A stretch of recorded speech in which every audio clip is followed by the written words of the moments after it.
हमारे political party के जो मैनिफेस्टो होते हैं वो जनता को एक ड्रीम दिखाते हैं कि हम ये करने वाले हैं। अभी तो बिहार में 10,000 दिया है।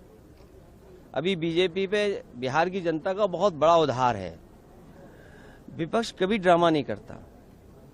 विपक्ष ड्रामा करने वालों को रोकता है कि आपने जो मैनिफेस्टो में जो बातें कही हैं उन बातों को पूरा करिए। चुनाव में हारना जीतना ये लगा ही रहता है। कल हम अयोध्या हारे थे, इस बार अयोध्या जीत गए। जो बुनियादी सवाल है, लोगों की जान जा रही है, लोग भाग रहे हैं, एक दूसरे से पूछ रहे हैं। जो आपने बीएलओ बनाए हैं उनको कोई ट्रेनिंग नहीं दी आपने ट्रेनिंग के बिना आप बोर्ड बनवाना चाहते हैं। चुनाव आयोग की जिम्मेदारी बनती है कि सभी का वोट बनाएं। ये काम हम पॉलिटिकल पार्टी के वर्कर्स कर रहे हैं कि हमारा वोट कटे नहीं।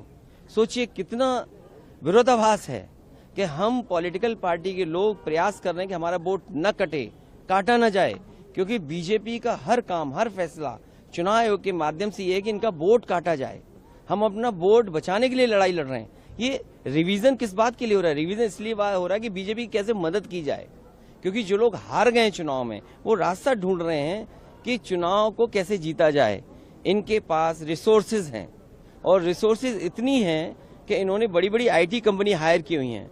इनकी बड़ी आईटी कंपनी इनको मदद कर रहे हैं इनके वोट बनवाने में, इनके वोट किसके काटने, किस बूथ पे काटने। मैं आपसे फिर कहता हूं, बिहार की बात भूल जाइए, बिहार अलग चुनाव था। यूपी में जो दिखाई दे रहा है या वेस्ट बंगाल में जो दिखाई दे रहा है वो यही दिखाई दे रहा है कि बीजेपी की रणनीति है कि जिन बूथों पर विपक्ष जीता है उन बूथों पर सबसे ज्यादा वोट काटा जाए। अखिलेश जी, जो